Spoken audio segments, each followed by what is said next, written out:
Hello and welcome to today's episode of Authentic Achievements, where it's my absolute delight to be joined by the fabulous Sharissa Sebastian Deppen. Sharissa, welcome. Thank you so much, Kim. It's an absolute pleasure to be here. Oh, I'm so looking forward to our conversation, and as evidenced by our brief chat before we got started, we could get stuck in quite quickly. So before we do, let me share with the audience a little bit more about you, and my apologies for the fact Pudding the dog has decided to join in. So Sharissa is the CEO of Leadership Mastery Alliance, a company specialising in supporting introverted servant leaders who are women in corporate leadership. She's a leadership and executive coach with an MBA, an MSc in technology leadership, and her PCC certification from the International Coaching Federation, as well as being a Myers-Briggs certified practitioner. She's got 15 plus years of corporate leadership experience, in addition to coaching several Fortune 100 leaders and executives. She's a TEDx speaker and a TEDx speaker coach, an award-winning international keynote speaker, a writer for Forbes and the Huffington Post, and a member of the Forbes Coaches Council, a professor at Southeastern University and an advisory board member at the University of South Florida.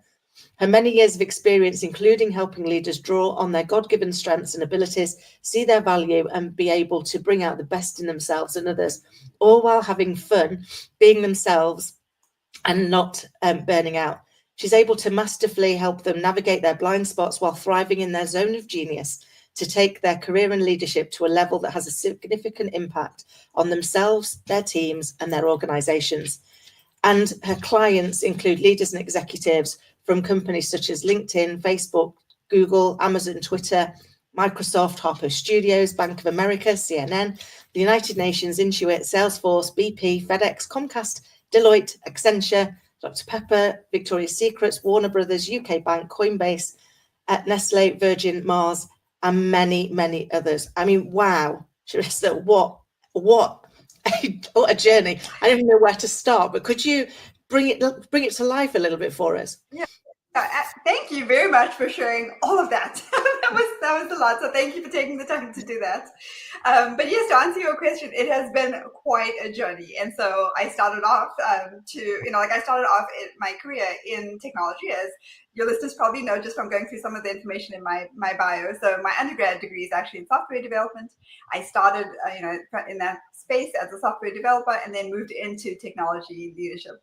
But honestly, towards the end of my career, I started to really head towards burnout. So there were a lot of things that just weren't really working really well for me, weren't aligning. I felt a lot of stress, and I was a single mom at the time. So trying to juggle parenthood and then also trying to figure out, okay, how do I figure out my space at work so that it doesn't drain me as much as it did. And I really just struggled for a long time.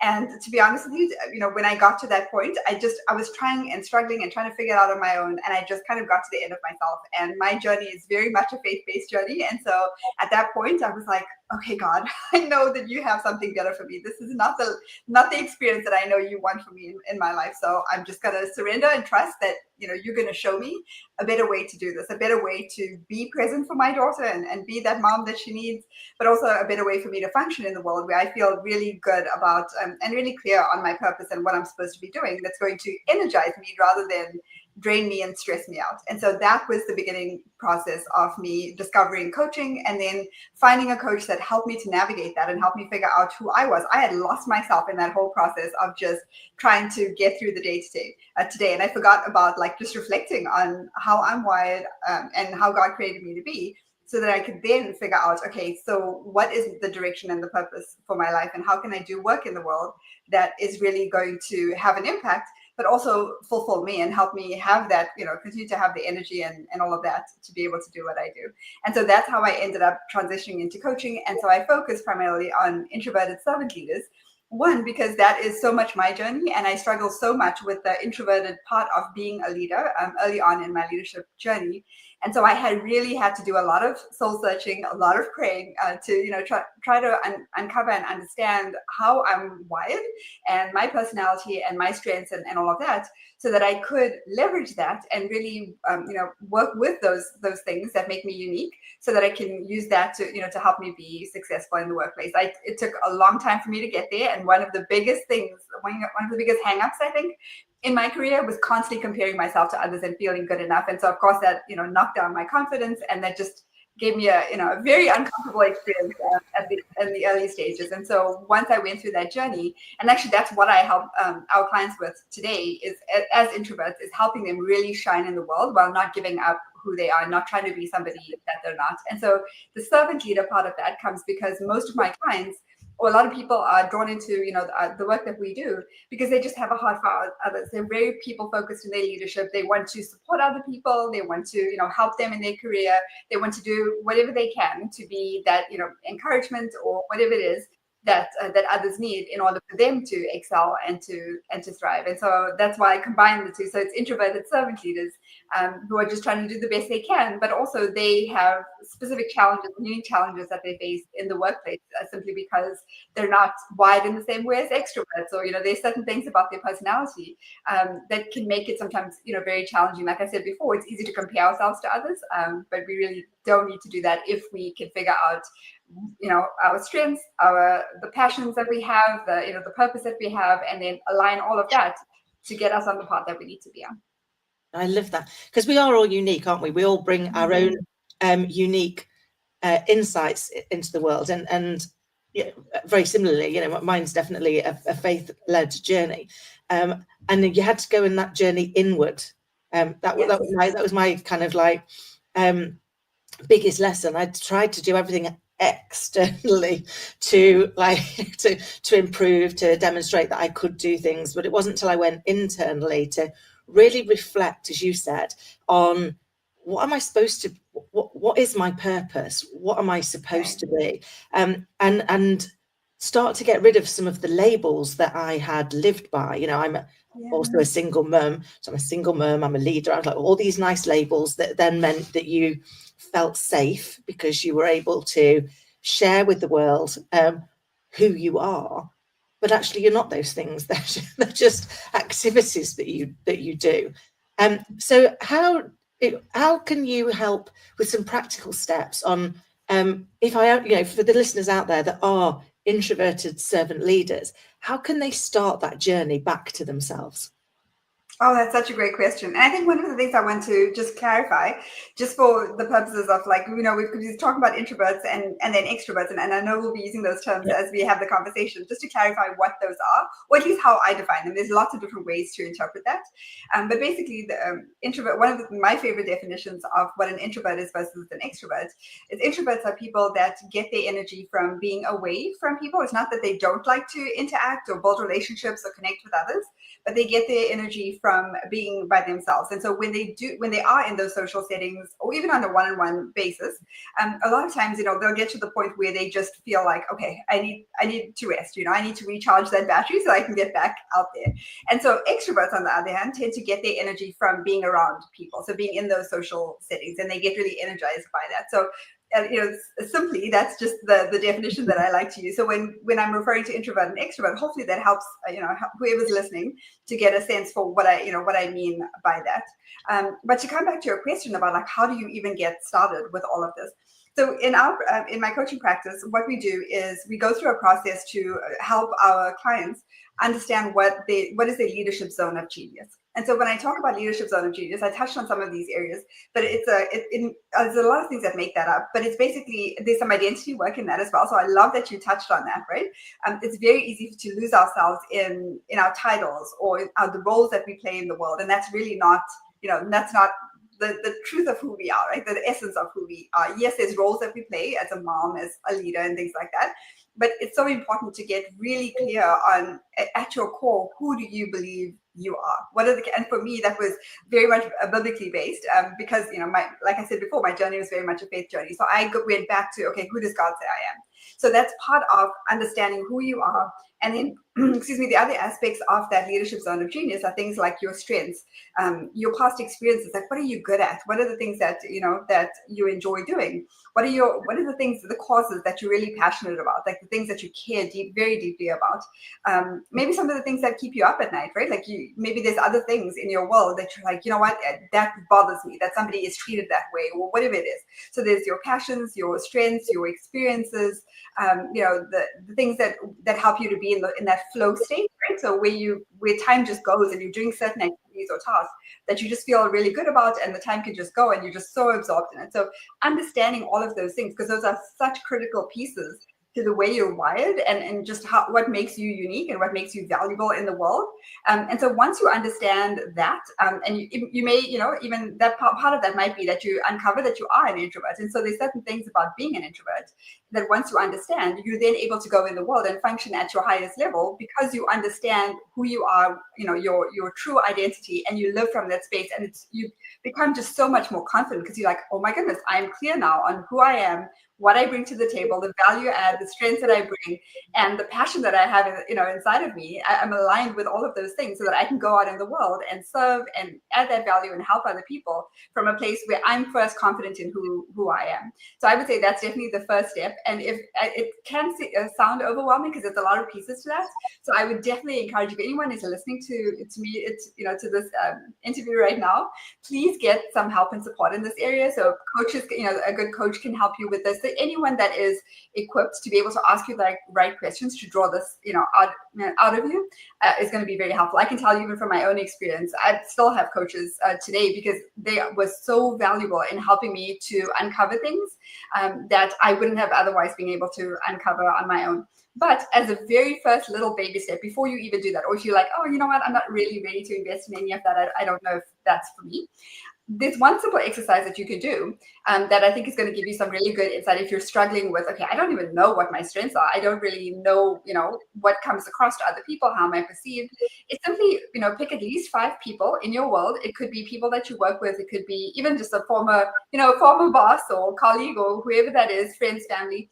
Pick at least 5 people and ask them, what are my strengths? What do you see as the value that I bring into the world? What do you appreciate about me? So questions like that, because I guarantee you're going to start to see some common threads in, how they describe you and things like that. And that's going to help give you some insight into how the world sees you, how the people closest to you see you.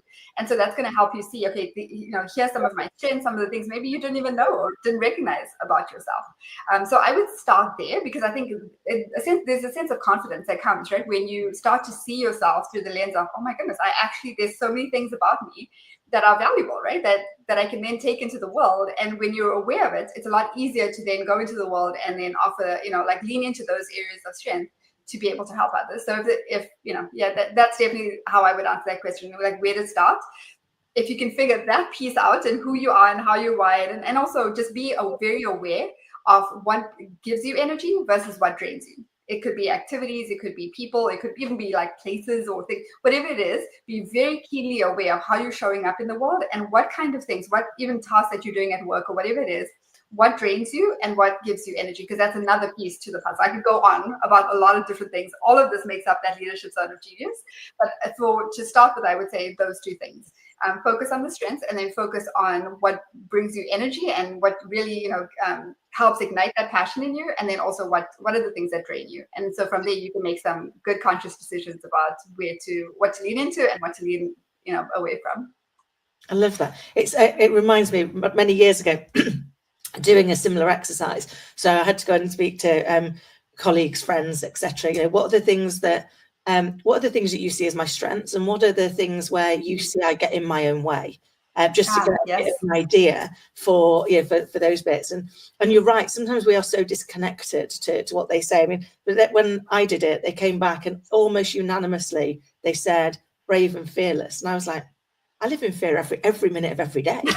Fear that I was massively imposter syndrome at the time. And I was like, I don't understand.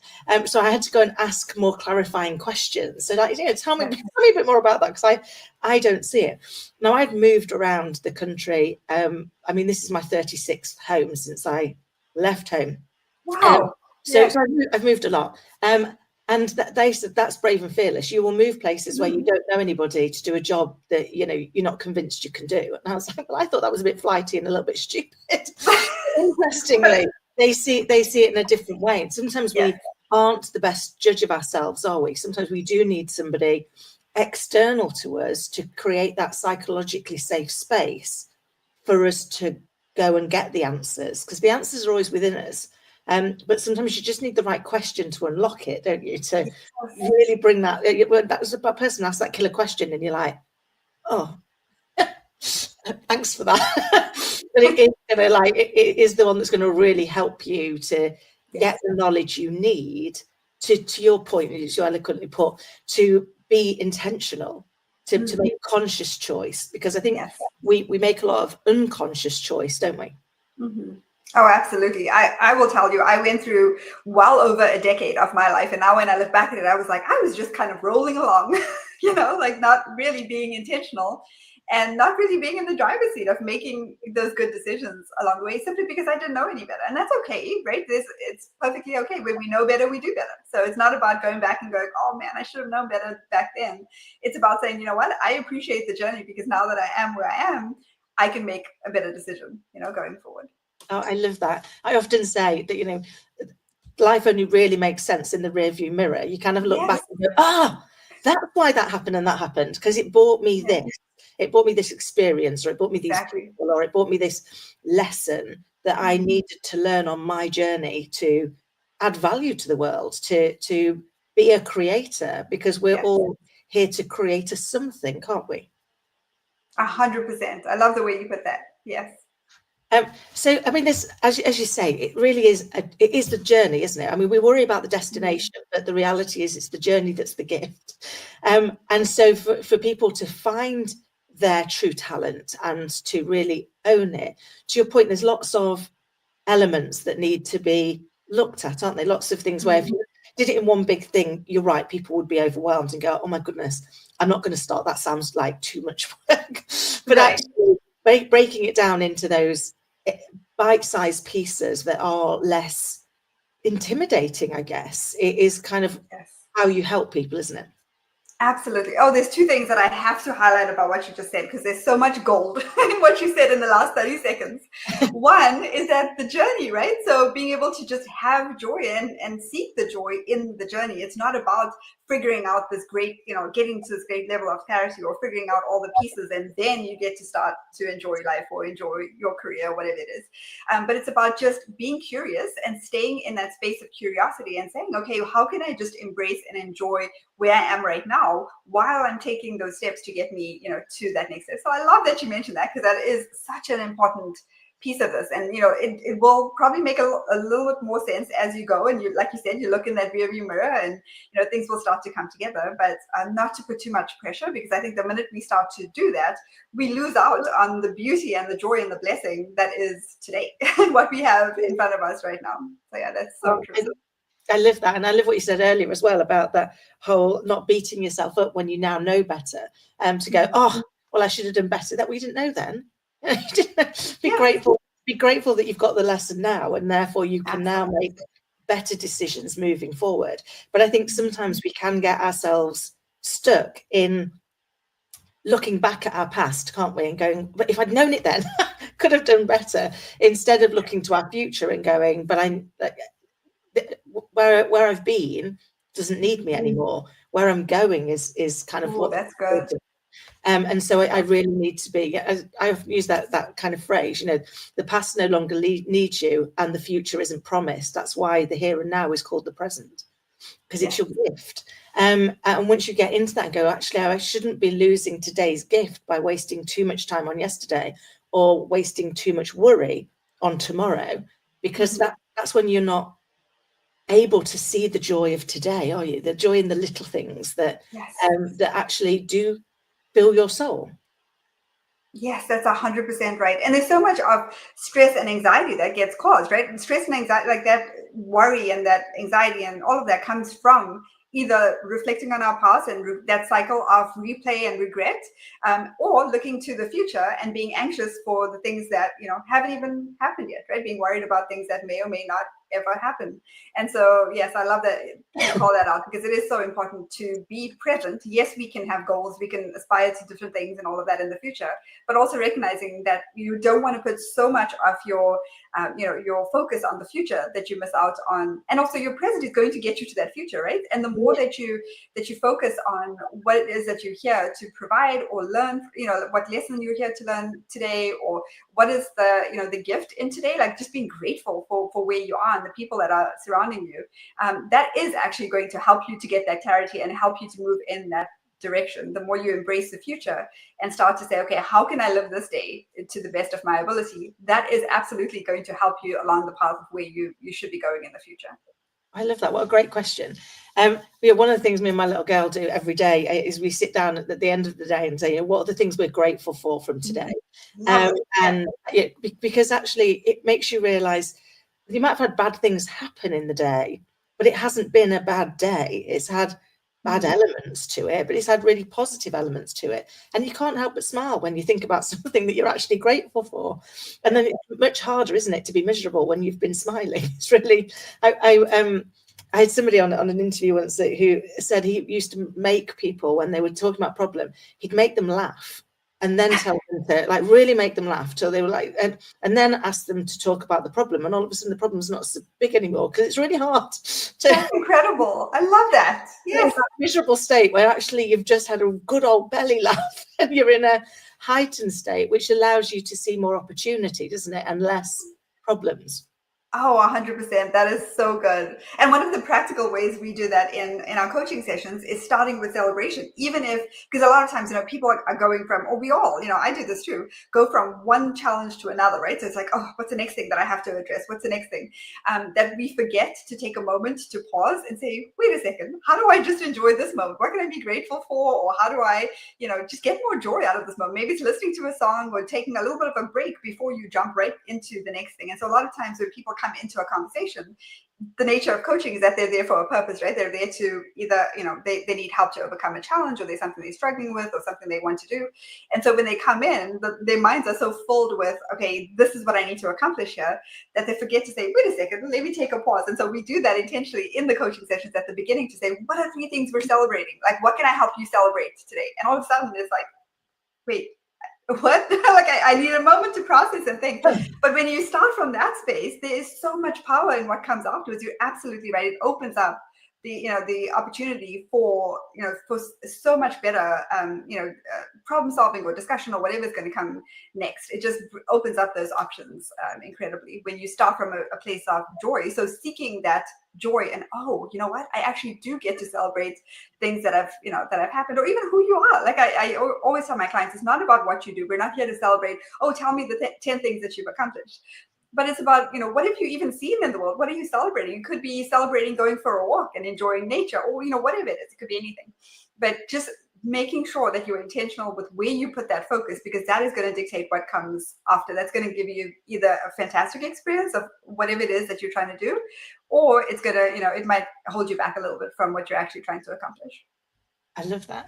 It really does change that focus place, doesn't it? By taking that moment, and very often we forget to do that because we're busy, like you say. We've got a to-do list longer than we are full, and we're driven by ticking that next thing off instead of taking that moment to go, look how far I've come, rather than look how much further I've got to go. And it's getting that imbalance, isn't it? Which is kind of what you're helping people to do, with really becoming very intentional and curious. And I love that. I think curiosity is such an underplayed skill.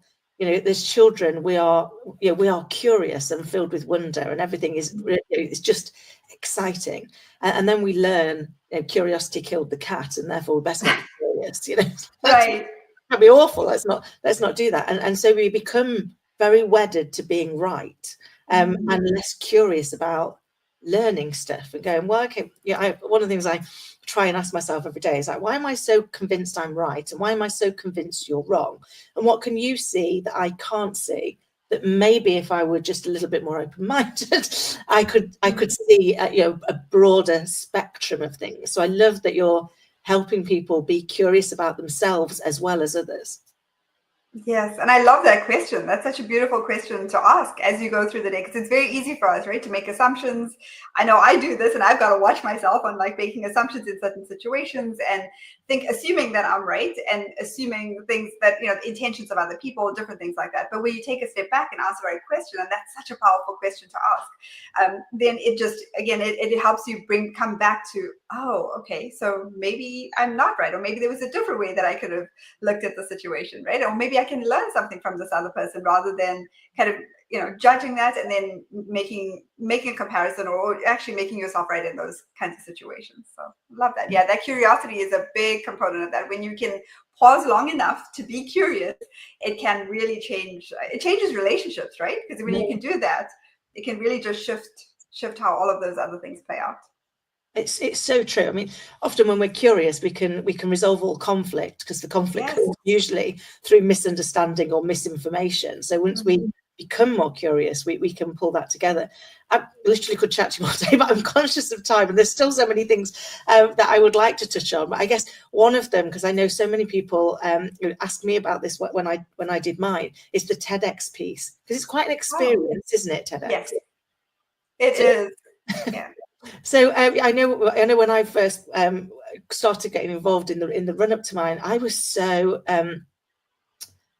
unaware, I'm ashamed to say, of just how big a piece it is. I kind of got accepted and thought, you turn up and you're going to do your speech, and it's not that at all. So you've got all of this training and making sure that actually you are delivering something that is going to be impactful and that's going to forward the debate or kind of continue it in some way. So can you tell me a little bit more about like your TEDx, and also being a TEDx coach? I mean, that must be really interesting. Yeah, so that experience, I think the easiest, or it's not even easy to kind of explain what that what that whole experience is. I'm sure you can relate to that. It's hard to put it into words, but it was like exciting and terrifying. All at the same time, and it was a roller coaster leading up to it, because when you talk about being on the TED stage and having that opportunity to speak and all of that, most people are very familiar with the brand and TED and all what that stands for, and so it can be a little bit intimidating. And so when people were talking to me, like during that journey and running up to the talk, when people would say, "Oh my goodness, you're doing a TED talk," of course, rather than me being excited about it, I would go into, "Oh my gosh, what am I doing?" That kind of thing. And of course, the TEDx process, or the TED process, in terms of that running up to the actual talk, there's a lot involved in that, right? So there's a lot of preparation. There's a lot of things that you have to know in order to take that stage and be the most effective and align with what they're trying to accomplish, and different things like that. So it was a fun experience on the one hand, but on the other hand, especially as an introvert, I had to, oh my goodness, I really had to overcome a lot and get over myself in order to go through that process. But again, that was definitely part of my faith walk too. I feel like God was leading me to that, because it was a message that needed to be shared, and so I was obedient in that. And honestly, I think that's a lot of what kind of carried me through that process. But I have to give a shout out to my TEDx coach, because without her it would have been a lot more difficult. So I went through a 6-month coaching process. So they assigned me a coach at first to go through that process and to help me to refine my my talk and different things like that, and help me to, even when like presentation skills, all those different things. And I really appreciated that I had that support. Then after the fact, they asked me to be a coach for these speakers, and so for some of these speakers, and so that was an absolute honor to be asked to to do that and to kind of give back in that same way. So that's a really fun experience for me. I love that. Oh, fabulous! And yet you're right; it is quite the experience, isn't it? I definitely resonate with that equal joy and terror. That rings very true. But it's a great privilege to be able to be given a story to share that hopefully will help somebody else who's facing a similar experience or needs a similar learning, that hopefully they don't have to go through the same challenge as you did to get the lesson. Exactly. And that's what I kept thinking, as I was preparing for that, is that even if it just helps one person, I'm going to be okay with that. I'm going to be able to get over myself so that I can get on that stage and deliver the message. And even if it helps one person, it's worth it. Oh, I love that. Sharissa, I can't believe we've come to the end, because it feels like it's been a couple of minutes. It's flown so lovely. I know, yeah. But you've already shared such amazing insight. Could I ask you if you had to go back and ask your younger self, a piece of advice, what would it be? Oh, first of all, I would give my younger self a hug, because that girl was so hard on herself. Not that I'm still, not working through some of that, but I think I spend so much time as young child, and then even going into, teenage years and then adulthood, just comparing myself constantly. I think maybe we all do this to some degree, but I think I was a lot harsher on myself than I needed to be, and that really ate away at my self-confidence and things like that. So first of all, I would tell her or me at my younger age, it's going to be okay. You are perfect the way you are. You have everything that you need to fulfill the purpose that God has for you, and He's going to be with you every step of the way. There's absolutely nothing to worry about. Oh, I love that, because I think we are, we can be our worst critic, can't we? And yet the only person that wherever we go, we are. We can't outrun ourselves. So right, yeah, trying to find that way of actually at least liking ourselves, seems we can't get rid of ourselves, is such a vital thing, isn't it? That ability to kind of do that.